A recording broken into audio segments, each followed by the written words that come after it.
Welcome to Captain Agro friends.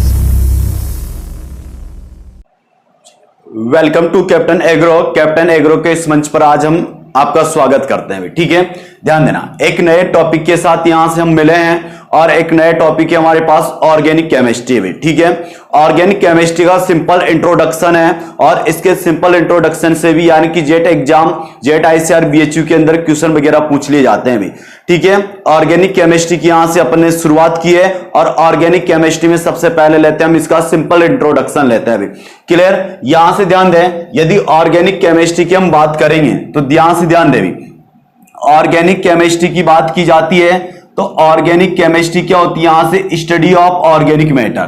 ठीक है, organic chemistry को हिंदी में क्या कहा जाता है, कार्बनिक रसायन विज्ञान कहा जाता है। जैसे यानी कि इसके नाम से स्पष्ट हो रहा है, वह विज्ञान जिसमें क्या किया जाता है, कार्बनिक पदार्थों का अध्ययन किया जाता है, तो उसे क्या कहा जाता है भी, यहां से ऑर्गेनिक केमिस्ट्री कहा जाता है, स्टडी ऑफ ऑर्गेनिक मैटर।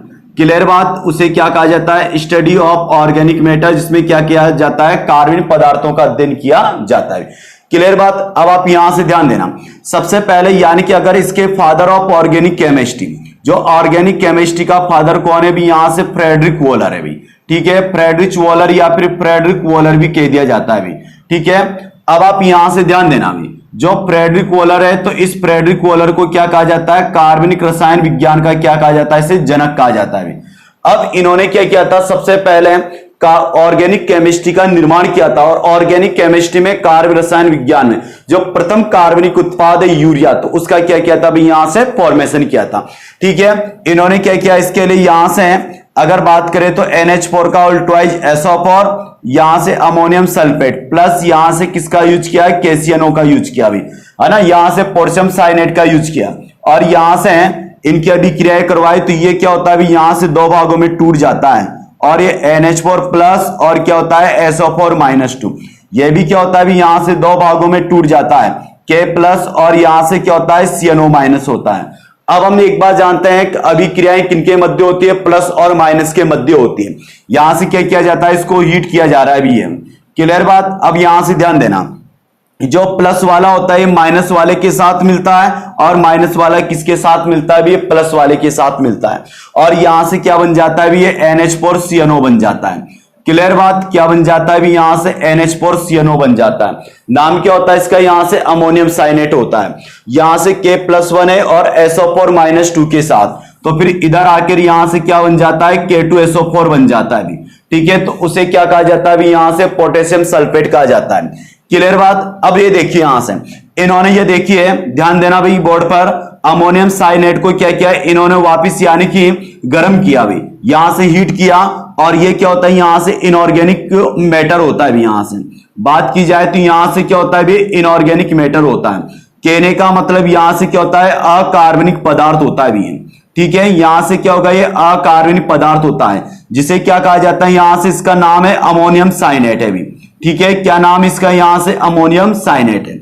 इसको क्या किया जाता है, यहां से गर्म किया जाता है, हीट किया जाता है, तो हीट करने के दौरान एक किस में कन्वर्ट हो जाता है, यहां से NH2C डबल बॉन्ड और NH2 में यहां से कन्वर्ट हो जाता है, जिसे क्या कहा जाता है, यहां से यूरिया कहा जाता है। क्लियर बात। और यूरिया क्या होता है, यहां से ऑर्गेनिक, है ना, यहां से यूरिया क्या होता है, ये ऑर्गेनिक कंपाउंड होता है। क्लियर बात। यूरिया क्या होता है, यहां से ऑर्गेनिक कंपाउंड होता है। क्लियर। तो यहां से देखिए, अगर इस यूरिया की बात की जाए तो फर्स्ट ऑर्गेनिक कंपाउंड होता है। ठीक है, फर्स्ट ऑर्गेनिक कंपाउंड होता है यूरिया। कहने का मतलब बात की जाए तो प्रथम कार्बनिक पदार्थ होता है। ठीक है, यहां से यदि बात की जाए तो क्या होता है, ये प्रथम कार्बनिक पदार्थ होता है ये यूरिया, और ये यूरिया होता है तो यहां से यानी कि प्रथम कार्बनिक पदार्थ होता है ये यूरिया।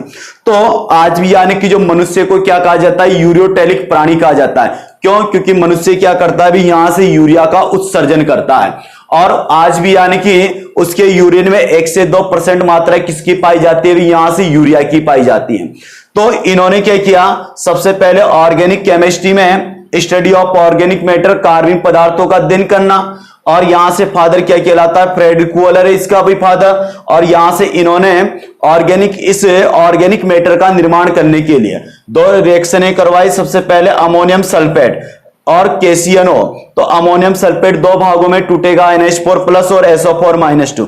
यहां से पोटेशियम साइनाइड भी दो भागों में, K प्लस और CNO माइनस। तो यहां से दोनों रिएक्शन करेंगे तो क्या बनेगा, NH4CNO और K2SO4। NH4CNO को क्या किया जाता है, हीट किया जाता है। तो हीट करने के दौरान किसमें कन्वर्ट हो जाता है भी, यहां से यूरिया में। और ये ऑर्गेनिक कंपाउंड होता है। फर्स्ट ऑर्गेनिक कंपाउंड कौन होता है भी, यहां से यूरिया होता है, प्रथम कार्बनिक पदार्थ। ध्यान देना भी। अब यहां से इसका निर्माण किस प्रकार से हुआ, अगर इसकी बात की जाती है तो इस यूरिया का निर्माण किस प्रकार से हुआ, यहां से ध्यान दें।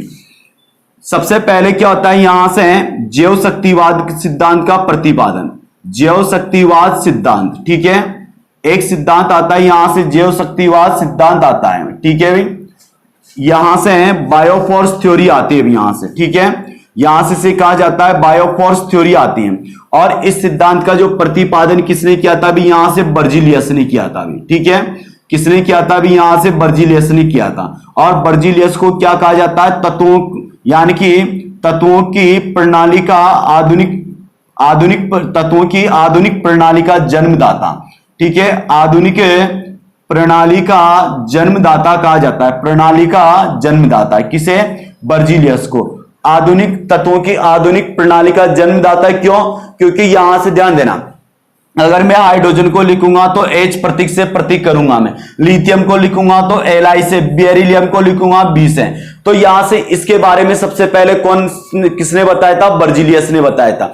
बर्जीलियस अपने जैव शक्तिवाद सिद्धांत के अनुसार क्या कहता है, आप किसी भी कार्बनिक उत्पाद का निर्माण, आप किसी भी कार्बनिक पदार्थ का निर्माण केवल जंतुओं के उत्पादों से ही कर सकते हैं। यहां से किसी भी कार्बनिक पदार्थ का निर्माण केवल किससे, जंतुओं के उत्पादों से किया जा सकता है। इन्हें किसी भी यानी कि इन्हें किसी भी प्रयोगशाला में या फिर किसी भी फैक्ट्री में रासायनिक अभिक्रिया के माध्यम से नहीं बनाया जा सकता है। कौन कहता था भाई, यहां से जैव शक्तिवाद, यहां से कौन कहता था, बर्जीलियस कहता था। दोबारा से सुनिए, बर्जीलियस क्या कहता था, किसी भी कार्बनिक उत्पाद का निर्माण, किसी भी ऑर्गेनिक मैटर का निर्माण केवल यानी कि जंतुओं के उत्पादों से किया जा सकता है, ठीक है। किससे किया जा सकता है, जंतुओं के उत्पादों से किया जा सकता है। इन्हें हम किसी भी रासायनिक प्रयोगशाला में रासायनिक अभिक्रिया के माध्यम से नहीं बना सकते हैं। रासायनिक प्रयोगशाला में रासायनिक अभिक्रिया के माध्यम से नहीं बना सकते हैं। किसने कहा था भी, यहां से बर्जीलियस ने कहा था। लेकिन बर्जीलियस की जो जैव शक्तिवाद सिद्धांत की अवधारणा होती है उसका खंडन किसके द्वारा किया गया था भी, यहां से फ्रेडरिक वोलर के द्वारा किया गया था भी। किसके द्वारा किया गया था, यहां से फ्रेडरिक वोलर के द्वारा किया गया था भी, ठीक है। तो इस कारण से यानी कि फ्रेडरिक वोलर के द्वारा किया गया। और फ्रेडरिक वोलर ने एक केमिकल रिएक्शन के द्वारा, यानी कि फ्रेडरिक वोलर ने एक केमिकल रिएक्शन के द्वारा, और वो रिएक्शन मैंने आपको बता दी, तो किसका निर्माण किया था भी, यहां से यूरिया का फॉर्मेशन किया था। और पूरे विश्व जगत में यानी कि इस केमिस्ट्री में पूरे विश्व जगत में एक नई यानी कि एक नई केमिस्ट्री विकसित हुई, एक नई साइंस विकसित हुई, जिसे क्या कहा जाता है, ऑर्गेनिक केमिस्ट्री कहा जाता है, ठीक है। और वो किसका सराहनीय प्रयास होता है, यहां से फ्रेडरिक वोलर का सराहनीय प्रयास होता है। अन्यथा आज यानी कि किसी भी अगर यूरिया का फॉर्मेशन नहीं होता तो वाकई में ये फर्टिलाइजर नहीं बन पाता। और हम यानी कि कैसे यानी कि जो फसलों की उत्पादकता को किस तरह से बढ़ा पाते हैं, फिर इसके अलावा और अन्य इनऑर्गेनिक मैटर भी, इनऑर्गेनिक फर्टिलाइजर भी होते हैं। लेकिन ये क्या होता है, सबसे मोस्टली रूप से इंडिया में सबसे ज्यादा यानी कि फर्टिलाइजर के रूप में किसका यूज किया जाता है, यूरिया का यूज किया जाता है। तो ऑर्गेनिक केमिस्ट्री में जो बनने वाला सबसे फर्स्ट कंपाउंड होता है वो क्या होता है भी, यहां से यूरिया होता है, ठीक है। और यूरिया का जैसे निर्माण हुआ तो पूरे विश्व जगत में क्रांति आ गई और एक नई केमिस्ट्री, ऑर्गेनिक केमिस्ट्री। फिर इसके बाद में तो धीरे धीरे इस ऑर्गेनिक केमिस्ट्री के इतने सारे कंपाउंड बने कि वाकई में विश्व में सबसे ज्यादा यौगिक भी किसके पाए जाते हैं, कार्बन के ही पाए जाते हैं, ठीक है। इसके बाद में यानी कि इस कार्बन की ऐसी लंबी श्रृंखला चेन चली कि यानी कि विश्व में जो सबसे ज्यादा यौगिक पाए जाते हैं वो कार्बन के ही पाए जाते हैं। कार्बन के दो गुण होते हैं जिसके कारण इसके सबसे ज्यादा यौगिक पाए जाते हैं। पहला गुण तो क्या होता है, कार्बन का यानी कि इसकी संयोजकता 4 होती है भी, ये टेट्रावैलेंसी होता है। पहली बात तो कार्बन की संयोजकता 4 होती है। दूसरी बात, इसमें श्रृंखलन का गुण पाया जाता है। और कार्बन की संयोजकता 4 और श्रृंखलन के गुण के कारण सबसे ज्यादा यौगिक किसके पाए जाते हैं? कार्बन के ही पाए जाते हैं इस धरती पर। ठीक है, यह देखिए पहली बात, पूरे वर्ल्ड में अगर बात की जाए, पूरे ब्रह्मांड में सबसे अधिक मात्रा में पाए जाने वाला तत्व कौन होता है? भी यहां से हाइड्रोजन होता है। दूसरी बात, यानी कि वायुमंडल में सबसे अत्यधिक मात्रा में पाए जाने वाला तत्व नाइट्रोजन होता है भी। तीसरी बात, इस पृथ्वी पर जो सबसे ज्यादा यौगिक होता है वो किसके पाए जाते हैं? कार्बन के पाए जाते हैं। ठीक है, चौथी बात, यानी कि पृथ्वी की भूपर्पटी में सबसे अधिक मात्रा में पाए जाने वाला तत्व कौन होता है? एल्यूमिनियम होता है। ठीक है, यहां से क्वेश्चन बनता है, इस बात का ध्यान रखना भाई, यानी कि पृथ्वी की भूपर्पटी में सबसे ज्यादा पाए जाने वाला तत्व कौन होता है? भी यहां से एल्यूमिनियम होता है भी। ठीक है, अब आप यहां से ध्यान देना, यदि बात की जाती है, यहां से हम बात करें, अब यहां से यूरिया का फॉर्मेशन हुआ भाई हमारे पास। ठीक है, अब इसके बाद में यहां से हम बात करेंगे कार्बन, है ना। तो कार्बन देखिए भाई, सबसे पहले कार्बन परमाणु की विशेषताओं के बारे में हम पढ़ते हैं भी यहां से। ठीक है, यहां से हम किसके बारे में पढ़ते हैं भी? ये कार्बन परमाणु की विशेषता के बारे में पढ़ते हैं भी। क्लियर बात। और इस कार्बन परमाणु ध्यान बोर्ड पे दे भी, आपको ध्यान बोर्ड पर देने की जरूरत है भी। सबसे पहले हम ऑर्गेनिक केमिस्ट्री के यहां से सिंपल इंट्रोडक्शन के बारे में पढ़ रहे हैं भी यहां से। ठीक है, यानी कि प्रॉपर्टीज ऑफ द ऑर्गेनिक और properties of the carbon, carbon के गुण या कार्बन की विशेषताएं। सबसे पहली बात तो की जाए यहां से कि कार्बन का जो परमाणु क्रमांक होता है तो कितना होता है भी? यहां से 6 होता है भी। ठीक है, इसका जो एटॉमिक नंबर होता है वो कितना होता है भी? यहां से 6 होता है। और इसका जो एटॉमिक वेट होता है, इसका जो परमाणु भार होता है, ठीक है, इसका जो एटॉमिक वेट होगा, यानी कि जो इसका परमाणु भार होगा वो कितना होता है भी? यहां से 12 होता है भी। क्लियर बात। यहां से कितना होता है? ये 12 होता है। दूसरी बात यहां से की जाए, अगर हम बात करेंगे नंबर 2, इसका कार्बन का इलेक्ट्रॉन विन्यास ईवी कितना होता है भी? यहां से 1s2 2s2 और ये 2p2 होता है भी यहां से। ठीक है, 1s2 2s2 और 2p2 होता है। यहां से मैं नंबर 3 की बात करता हूं। देखिए भाई, यहां से नंबर 3 की बात करता हूं, कार्बन का ब्लॉक क्या है? ये कौन से ब्लॉक का सदस्य है? और ब्लॉक कितने प्रकार के होते हैं? 4 प्रकार के, S block, P block, D block और एफ ब्लॉक। एस ब्लॉक में 2 वर्ग, पी में 6 वर्ग, डी में 10 वर्ग और एफ में कितने होते हैं? 14 वर्ग होते हैं भी। ठीक है, यहां से ध्यान दें, कार्बन का ब्लॉक क्या भी? यहां से पी ब्लॉक है भी। ठीक है, कौन सा ब्लॉक है? यहां से पी ब्लॉक है। अगर मैं इसके आवर्त यानी कि पीरियड की बात करता हूं तो इसका आवर्त क्या होता है भी? यहां से 2 होता है। मैं इसके वर्ग की बात करता हूं तो वर्ग कितना होता है? यहां से 2 तो किसके हो गए? एस ब्लॉक के, और 10 किसके हो गए? डी ब्लॉक के। तो 10 और 2 12 और 2 कितने हो गए भी? यहां से 14 हो गए भी। तो ये कौन सा वर्ग होता है? यहां से 14 वर्ग होता है भी। क्लियर बात। चले भी, यहां से बात की जाए, अगर यहां से देखिए भी, अब बात यह आती है कि कार्बन धातु या अधातु है। सबसे पहली बात तो क्या आती है? कार्बन धातु या अधातु है। तो यहां से ध्यान दे, कार्बन को क्या माना जाता है भी? यहां से अधातु माना जाता है। ठीक है, कार्बन को क्या माना जाता है? अधातु माना जाता है भी। ठीक है, ध्यान देना। वैसे यानी कि अपनी बैलेंस को किसमें देता है? प्लस और माइनस दोनों में रिप्रेजेंटेट करता है। लेकिन इसके कई गुण क्या होते हैं जो अधातु के समान होते हैं, तो इस कार्बन को क्या माना जाता है? अधातु माना जाता है। इसके कई सारे अपवाद होते, इसके कई अपवाद होते हैं। जैसे क्या होता है? अधातु तो यानी कि गैस के रूप में होता है भी यहां से, है ना, और द्रव के रूप में भी होता है। लेकिन यहां से हीरे की बात की जाए तो हीरा क्या होता है? इस पृथ्वी पर सबसे अत्यधिक कठोर कार्बनिक पदार्थ होता है हीरा। लेकिन इससे भी ज्यादा जो कठोर पदार्थ क्या होते हैं? एल्यूमिनियम कार्बाइड है, कैल्शियम कार्बाइड है आदि भी क्या होते हैं? इससे ज्यादा कठोर होते हैं भी। ठीक है, लेकिन वो कैसे पदार्थ होते हैं? वो इनऑर्गेनिक मैटर के होते हैं। पांचवी बात की जाए, कार्बन की संयोजकता कितनी होती है? यहां से 4 होती है भी। ठीक है, कार्बन की संयोजकता कितनी होती है? यहां से 4 होती है। अब ये अपनी बैलेंस को यहां से +4 में भी देता है और -4 में भी देता है। क्यों? क्योंकि इसके बाह्यतम कोश में यानी कि कितने इलेक्ट्रॉन पाए जाते हैं? 2 और 4 पाए जाते हैं। ये 4 को ग्रहण करके अपना अष्टक भी पूरा कर लेता है और 4 को त्याग कर क्या कर लेता है? यहां से यानी कि अपना द्विक भी पूरा कर लेता है। ठीक है, संयोजकता कितनी होती है इसकी? +-4 होती है। यहां से 6 नंबर बात की जाए तो इस कार्बन में अगर बात करें अपन, तो कार्बन जो होता है, तो इस कार्बन की बात कर ली जाए तो कार्बन में किसका गुण पाया जाता है? यहां से श्रृंखलन का गुण पाया जाता है। ठीक है, किसका गुण पाया जाता है? यहां से श्रृंखलन का गुण पाया जाता है। ठीक है, श्रृंखलन का गुण क्या होता है? कार्बन, एक कार्बन दूसरे कार्बन के साथ जुड़कर, है ना, एक कार्बन दूसरे कार्बन के साथ जुड़कर बहुत बड़ी लंबी श्रृंखला का निर्माण कर लेता है। ठीक है, बहुत बड़ी लंबी श्रृंखला का निर्माण कर लेता है, और बहुत बड़ी श्रृंखला का निर्माण कर लेता है तो उसे क्या कहा जाता है, श्रृंखलन का गुण कहा जाता है। ठीक है, उसे क्या कहा जाता है, यहां श्रृंखलन का गुण कहा जाता है। अब ये देखिए, अगर कार्बन की संयोजकता को समझाने के लिए, कार्बन की संयोजकता को समझाने के लिए इसके दो सिद्धांत आते हैं भी। ठीक है, यहां से ध्यान देना, इस कार्बन की संयोजकता को समझाने के लिए इसके दो सिद्धांत आते हैं। एक तो होता है यहां से केकुले का सिद्धांत, और एक होता है यहां से वान टॉप लीबेल का सिद्धांत। ध्यान इधर दें। ठीक है, इस कार्बन की संयोजकता को समझाने के लिए दो सिद्धांत आते हैं। ये कार्बन की संयोजकता, ठीक है भाई, यहां से देखिए आप कार्बन की संयोजकता, और इसको समझाने के लिए पहला सिद्धांत है भी यहां से केकुले का सिद्धांत। ठीक है भाई, यहां से सबसे पहला किसका सिद्धांत, यहां से केकुले का सिद्धांत है। तो देखिए भाई, अब बात की जाए यहां से केकुले के सिद्धांत के बारे में बात करते हैं। केकुले ने क्या कहा था, कार्बन परमाणु की संयोजकता कितनी होती है, 4 होती है।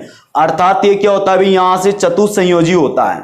ये अपनी श्रृंखला को, पहली बात तो ये क्या होता है भी यहां से चतुसंयोजी होता है, टेट्राहेड्रल वैलेंसी देता है भी। ठीक है, यहां से चतुसंयोजी होता है, या फिर बात की जाए यहां से क्या होता है, टेट्रा वैलेंसी होता है भी। ठीक है, यहां से बात की जाए ये टेट्रा वैलेंसी होता है। नंबर 2 अगर बात की जाए यहां से तो कार्बन है, तो कार्बन की यहां से बात की जाए ना, तो कार्बन क्या होता है भी यहां से ये कार्बन, तो ये क्या करता है, यहां से सवरंत श्रृंखला भी बनाता है और विवरंत भी बनाता है भी, है ना, सवरंत भी बनाता है और कैसी बनाता है भी, यहां से विवरंत श्रृंखलाएं भी बनाता है, सवरंत और विवरंत। ठीक है भाई, जिन्हें क्या कहा जाता है, यहां से साइक्लिक भी कहा जाता है और नॉन साइक्लिक भी कहा जाता है यहां से। ठीक है, साइक्लिक और क्या कहा जाता है, यहां से नॉन साइक्लिक भी कहा जाता है, चक्रीय और अचक्रीय कंपाउंड भी कहा जाता है। ठीक है, यहां से मैं 3rd नंबर की बात करता हूं, तो कार्बन क्या करता है, अपनी संयोजकता को एकल बंध में भी देता भी है। ठीक है, नंबर 3rd की बात की जाए, ये क्या करता है भी, सिंगल बॉन्ड भी बनाता है भी। ठीक है, किसका फॉर्मेशन करता है भी, यहां से सिंगल बॉन्ड का फॉर्मेशन भी करता है, यानी कि एकल बंध का भी निर्माण करता है भी। ठीक है, अब बात की जाए एकल बंध, जैसे एग्जांपल है भी यहां से CH4 है। ठीक है, एग्जांपल क्या भी, यहां से CH4 है, मेथेन है। ठीक है, ध्यान इधर दें, अगर मेथेन की बात की जाए तो इसका मेन केंद्रीय परमाणु कौन होता है, कार्बन। कार्बन के बाह्यतम कोश में कितने इलेक्ट्रॉन है, यहां से 4 है भी। ठीक है, कितने हाइड्रोजन है मेरे पास, 4, 1 2 3 और 1 4। हाइड्रोजन के पास कितना होता है, 1, यहां से 1 2 3 और 1 4। तो ये क्या करता है, यहां से अपना द्वीप पूरा करने का प्रयास करता है, और यहां से देखो ये 1, यहां से ये 2, यहां से कितना हो जाता है 3, और यहां से कितना है 4। और यहां से बात की जाए तो इस तरह से है, देखिए अभी यहां से बात की जाए तो इस तरह से हो जाता है। और आप ये देखिए यहां से अगर बात करेंगे तो 1 हाइड्रोजन, 2 हाइड्रोजन, 3 हाइड्रोजन और यहां से 4 हाइड्रोजन। क्लियर बात। और यहां से ध्यान देना, यहां से हम बात करें 1 सिग्मा है, 2 सिग्मा है, 3 सिग्मा है, 4 सिग्मा है। ठीक है भाई, सिग्मा बंधों की संख्या कितनी हो जाती है, 4 हो जाती है। ये अपना अष्टक पूरा कर लेता है। अब ये देखिए कार्बन की जो 4 संयोजकता होती है तो कितने बंध बनाता है, 4 बनाता है। और ये देखो यहां से 1 संयोजकता, 2 संयोजकता, 3 संयोजकता, 4 संयोजकता। तो कार्बनिक संयोजकता किसमें पाई जाती है, एकल बंध के रूप में भी पाई जाती है। ठीक है, यहां से नंबर 4 की हम बात करेंगे तो कार्बन की संयोजकता किसके रूप में पाई जाती है, यहां से डबल बॉन्ड के रूप में भी पाई जाती है। ठीक है, कार्बन की संयोजकता किसके रूप में, डबल बॉन्ड के रूप में भी पाई जाती है। मतलब किसके रूप में पाई जाती है, यहां से द्विबंध के रूप में भी पाई जाती है। तो मैं यहां से बात करता हूं भी ये CO2 का, और CO2 का नाम आप सब जानते होंगे, कार्बन डाइऑक्साइड में। ठीक है, ध्यान देना, कार्बन डाइऑक्साइड की बात की जाए तो इसके पास कितने इलेक्ट्रॉन होते हैं, 1 2 3 4। इधर भी ऑक्सीजन और इधर भी ऑक्सीजन। ऑक्सीजन के बाह्यतम कोश में कितने होते हैं, यहां से 6 होते हैं। तो इधर 1 2 3 4 5 और ये 6। यहां से भी 1 2 3 4 5 और ये 6। यहां से बात कर ली जाए तो इधर भी क्या होंगे भी यहां से, है ना, और इधर भी बात कर ली जाए तो यहां से। ठीक है, और यहां से हम बात करें तो ये अपना ऑक्टेट कंप्लीट करेगा भी, और ऑक्टेट कंप्लीट करेगा तो यहां से ऑक्सीजन तो 1 2 3 4 डबल बॉन्ड, और कार्बन, 1 2 3 4 डबल बॉन्ड और ये कार्बन, ठीक है भाई। और यहां से देखो ये है ना डबल बॉन्ड, एक सिग्मा, एक पाई, और यहां से भी क्या होगा भी ये एक पाई होगा। तो इस तरह से 2 सिग्मा और 2 पाई बॉन्ड यहां से पाए जाते हैं। इस तरह से क्या होते हैं भी यहां से 2 सिग्मा और 2 पाई बॉन्ड यहां से पाए जाते हैं। क्लियर बात। अब इसके बाद में आगे बात की जाए यहां से, तो जो कार्बन की संयोजकता होती है त्रिबंध के रूप में भी पाई जाती है भी, ठीक है।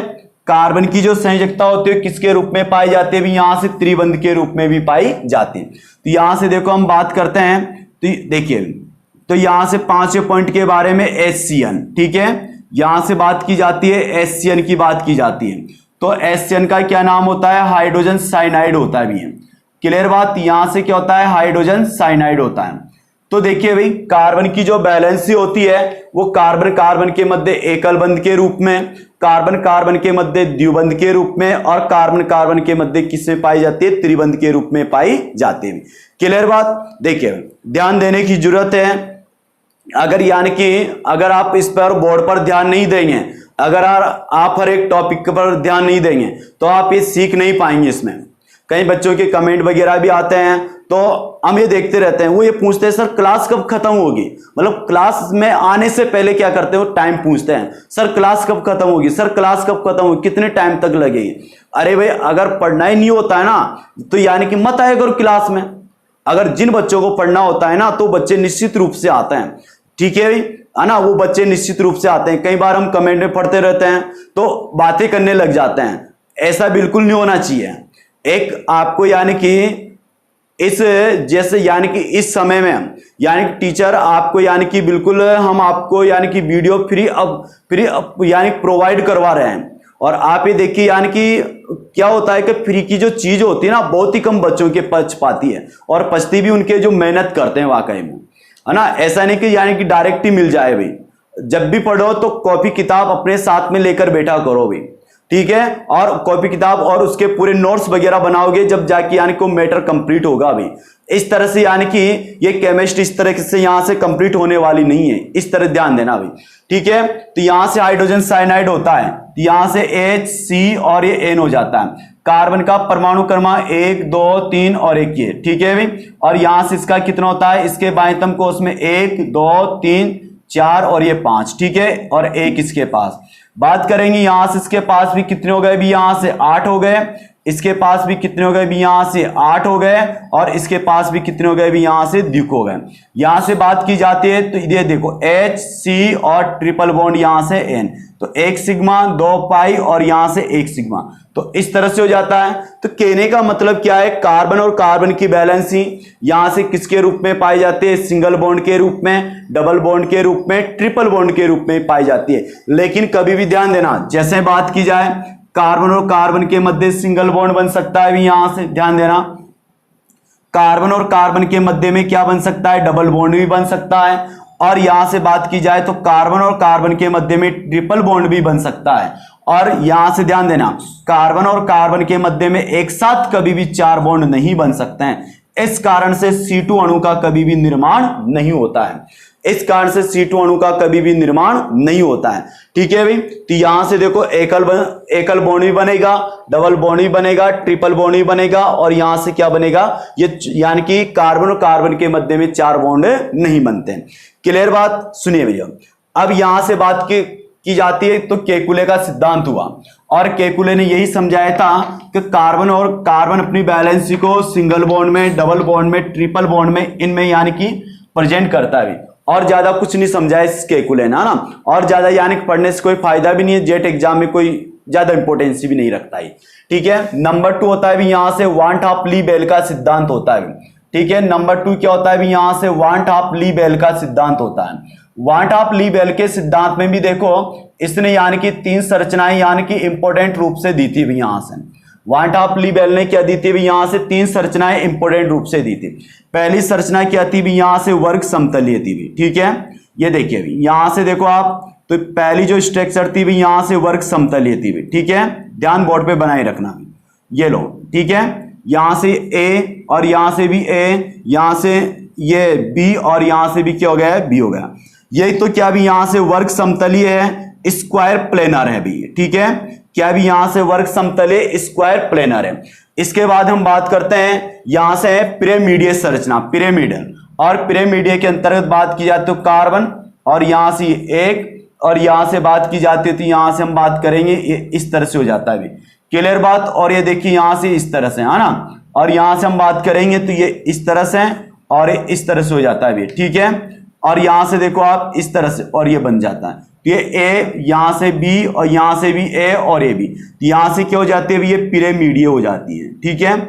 लेकिन ये दोनों संरचनाएं क्या होती है, यहां से मान्य नहीं होती है अभी, क्यों, क्योंकि इनके सबसे ज्यादा क्या होते हैं, समावेयी नहीं बनाए जा सकते हैं यहां से, ठीक है। क्यों, क्योंकि कार्बन इनमें क्या होता है, एक ही तल में पाया जाता है। एक ही तल में कहने का मतलब एक ही भाग में पाया जाता है। ये देखो कार्बन इसके भी यानी कि एक ही तल में होगा। मैं इसको इस तरह से उठाऊंगा तो इस तरह से उठाने के दौरान यहां से क्या होगी, चार संरचनाएं एक तरफ आ जाती है और कार्बन यहां से एक तरफ आ जाता है। पिरामिडीय होता है तो पिरामिडीय भी क्या होता है, यहां से कार्बन एक ही तल में होता है। तो यानी कि तो वांट ऑफ ऑल लिबेल की जो सिद्धांत की एक वर्ग समतलीय और जो वर्ग पिरामिडीय जो दोनों स्ट्रक्चर है, तो यहां से ये क्या हो गए, असफल हो गए। इसके बारे में यानी कि तो वैज्ञानिकों ने यानी कि इन दोनों स्ट्रक्चर को नहीं माना, ठीक है। एक चौथी स्ट्रक्चर और बनी हुई यहां से चतुष्फलकीय स्ट्रक्चर बनी, चौथी स्ट्रक्चर बनी यहां से चतुष्फलकीय बनी, टेट्राहेड्रल, ठीक है। चतुष्फलकीय यानी कि इसे क्या कहा जाता है, यहां से टेट्राहेड्रल कहा जाता है, क्लियर बात। और ये टेट्राहेड्रल होती है अभी।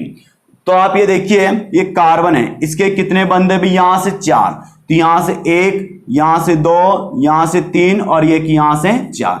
यहां से देखो आप ए, ये बी, सी और यहां से डी, ठीक है। ध्यान देना यहां से क्या करेगा, ये इसके साथ ये बॉन्ड बनाएगा भी, ठीक है। यहां से क्या करेगा, ये इसके साथ बॉन्ड बनाएगा भी, क्लियर बात। आप एक बार देखो भी, है ना, ये इसके साथ क्या कर लेगा, ये बॉन्ड बना लेगा भी, ये इसके साथ ये बॉन्ड बना लेगा भी यहां से, ठीक है। अगर बात की जाए तो यहां से इसके साथ ये बॉन्ड बना लेगा और ये इसके साथ बॉन्ड बना लेगा भी, है ना भी। यहां से इन सबके साथ ये क्या कर लेता है, ये बॉन्ड बना लेता है, ठीक है। अब ये देखिए इन दोनों बॉन्डों के मध्य में जो बंद कोण होता है वो कितना होता है, 109 डिग्री 28 मिनट होता है, ठीक है। बंद कोण यानी कि जो बॉन्ड एंगल होता है वो कितना होता है, 100 डिग्री 28 मिनट होता है। तो सबसे ज्यादा जो मान्य संरचनाएं होती है, आप ये देखिए इसमें जो बनने वाले जो चारों बंद कोण है वो क्या होते हैं, यहां से एक समान होते हैं भी, ठीक है। जो चारों जो बनने वाले बंद कोण होते हैं वो चारों क्या होते हैं, एक समान होते हैं। इनकी लंबाई भी क्या होती है, एक समान होती है। तो यानी कि सबसे जो कार्बन की जो मान्य सबसे यानी कि जो मान्य संरचना होती है वो क्या होती है भी, यहां से चतुष्फलकीय होती है। और जैसे अगर बात की जाए यहां से जो यानी कि जो इलेक्ट्रॉन विवर्तन तकनीक के द्वारा भी देखा गया, तो यहां से कार्बन की जो बैलेंसी होती है, कार्बन की जो स्ट्रक्चर होती है, तो यहां से वर्ग समतलीय और पिरामिडीय को यानी कि कम महत्व दिया गया और जो चतुष्फलकीय होती है उसको अत्यधिक महत्व दिया गया, ठीक है भाई। तो आज तो यानी ऑर्गेनिक केमिस्ट्री का एक सिंपल इंट्रोडक्शन पूरा हो पाया है। ऑर्गेनिक केमिस्ट्री का सिंपल इंट्रोडक्शन पूरा हो पाया है। कल हम पढ़ेंगे यहां से हाइड्रोकार्बन के बारे में पढ़ेंगे भैया, ठीक है। ऑर्गेनिक केमिस्ट्री के हर एक वीडियो आपको देखना जरूरी है भैया। ऑर्गेनिक केमिस्ट्री के हर एक वीडियो आपको देखना जरूरी है। ऐसा नहीं कि आपने 5 मिनट देख लिया फिर वो 10 मिनट का निकाल दिया, फिर 10 मिनट बाद देखोगे, फिर वो टॉपिक यानी कुछ समझ नहीं आएगा। ये ऑर्गेनिक केमिस्ट्री है, इसमें मेहनत करनी पड़ेगी जब जाके ऑर्गेनिक केमिस्ट्री कंप्लीट होगी, ठीक है। आज तो हमने सिंपल इंट्रोडक्शन के बारे में बात की, कल के टॉपिक के बारे में बात करेंगे हाइड्रोकार्बन, ठीक है, जिसमें से एक क्वेश्चन निश्चित रूप से आपके आएगा, ठीक है। चलिए बाय।